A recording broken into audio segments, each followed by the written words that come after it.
Water dispenser na hindi na lumalamig. Ito lang pala ang kailangan.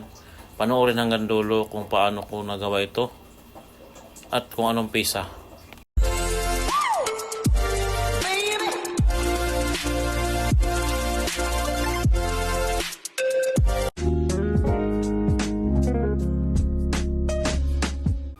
Hello mga ka-DIY. Welcome to my channel, Rogin DIY TV Mix. Ayan, ito mayroon tayong isang project, no? Magbubuting-ting na naman tayo.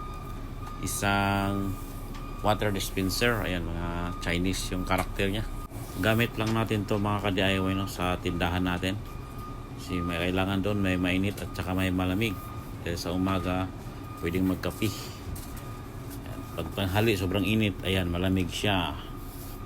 Kaya lang ngayon hindi na siya lumalamig, yung init na lang ang gumagana. Kaya dinala sa bahay para ayusin natin. Ayan, may tubig na yan konti at tinistingan ko na yan at hindi talaga siya lumalamig.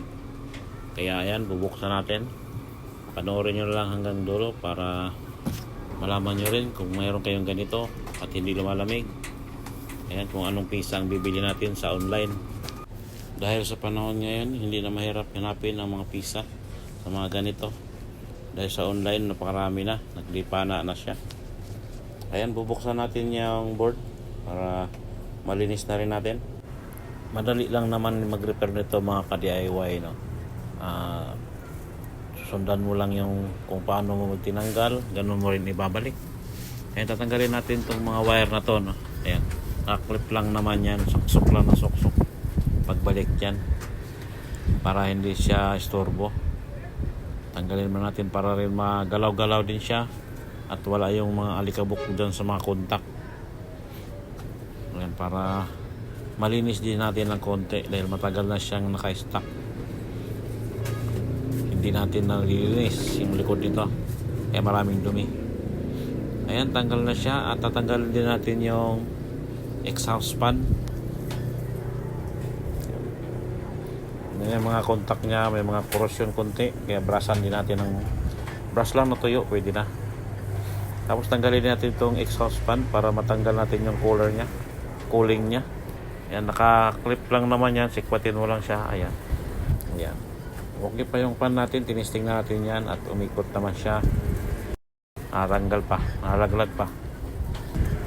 Tapos ito, tatanggalin natin itong dalawang tornilyo dahil nandito yung pisa na tatanggalin natin. Ayan yung dalawang wire na itim at pula. Andyan yung electric cooling or PEC. Yan ang tawag nila dyan. Dahil hindi ko rin kabisado yung pangalan niya, no? At ngayon lang naman tayo nakaka-repair ng ganito. Ayan, tanggal na siya at yon. Ito yung heatsink niya, no? Yung aluminum na to at malinis na rin natin yan dahil marami alikabok. Yung kulay puti dyan, mayroon dyan na ayan yung kulay puti na yan, yan yung papalitan natin. Yan yung sira. Ayan, no? Yan yung sira na, no? Isa TEC tawag dyan, thermoelectric cooling. Yan lang yung nagpapalamig sa kanya at papalitan natin yan at nag-order na tayo sa online. Marami na yan dyan. Ang nakasulat nga pala nito mga ka-DIY, no? TEC 1-12706. At ito na mga ka-DIY, no? Dumating na ang ating in-order. Unboxing muna natin to. Iti-check na rin natin kung lumalamig siya. Ang price nga pala nito mga ka-DIY, no? Mura lang yung pisa na yan. 160 buy one take one na yan, kaya yan dalawa siya para may reserva kasi hindi ko rin alam kung tatagal ito, no? Dahil maliit lang siya, ganyan lang pala kalaki. Ayan, no? Pareho lang yan ng value dun sa luma niya at tapos yan, ito yung luma niya, parehas lang siya. Puputulin lang natin yung dulo ng wire, no, para doon sa konektor. Ayan, idudugtong na lang natin yan doon kasi wala namang konektor yon. nabili natin, hindi kasama. Pag umorder tayo niyan, hindi kasama yung connector. Kaya dudugtong na lang natin yan. Madali lang naman siya dahil kulay itim at pula lang naman. At huwag lang tayo magkakamali doon. First time ko rin mga ka-DIY na mag-repair ng ganito. Ginagaya ko lang din sa YouTube. Kaya malaking tulong ang YouTube. Hindi naman talaga ako technician. Ayan, dudugtong na natin at sunod lang natin sa positive negative, yung black and red. Sa mga beginners na kagaya ko na nag-repair ng mga gamit na bubuting-ting, panoorin muna natin sa YouTube, search muna tayo bago tayo mag-backclass, no? Para malaman natin kung hindi delikado yung mga binabaklas natin. Baka mamaya may kapasitor yan, makuryente tayo. Kailangan mag-ingat. At para makasure tayo sa ating kaligtasan, no? Dahil kuryente yan at hindi ka sasantuhin yan. At nagpapasalamat pala ako sa aking mga subscriber, no? Sana hindi nyo ko iiwan at kahit matagal akong hindi makapag-upload. Kasi medyo busy tayo ngayon at mayroon tayong ginagawang project. Sa pagdugtong pala mga ka-DIY, no? Pinulupot ko lang yan. Tapos nilagyan ko lang ng insulator. Nasa inyo naman yan mga ka-DIY kung anong diskarte nyo pagdugtong ng alambre, no? Basta matibay lang siya at hindi kakalas. Tapos hindi siya maluwag. Para hindi iinit yung mga dugtong ng wire nyo. Tapos insulator mo lang o kaya electrical tape. Pulupot lang yan. Tapos gamitan natin ng plier para talagang mahigpit siya, no? Ayan na yung insulator natin. Initin lang natin ng konti para kumapit at hindi siya mag-ground. Pwede rin naman ng electrical tape dyan.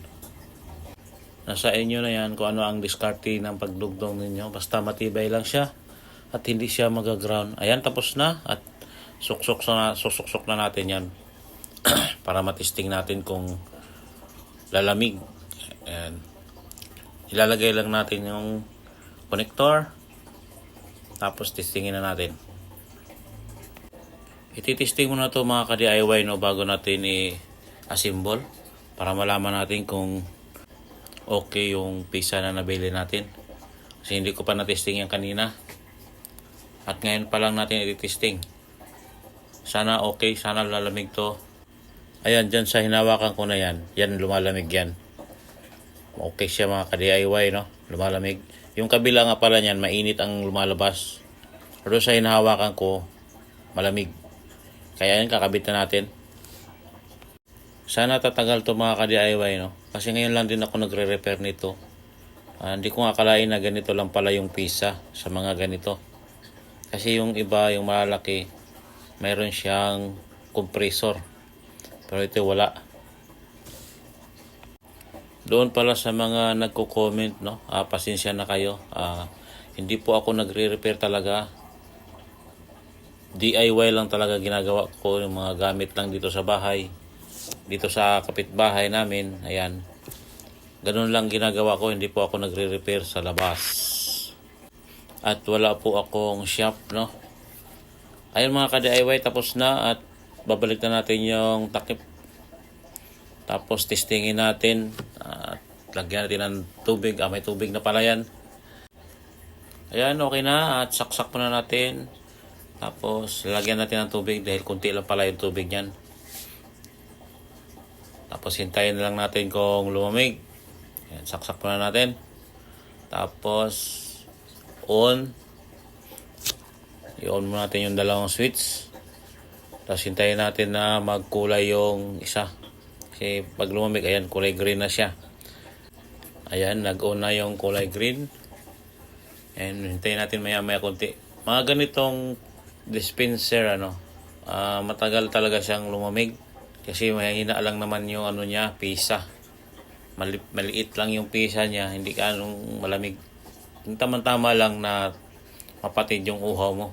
Ayan, hanggang dito na lang mga ka-DIY. Maraming salamat sa pagsubaybay sa aking channel. Ingat!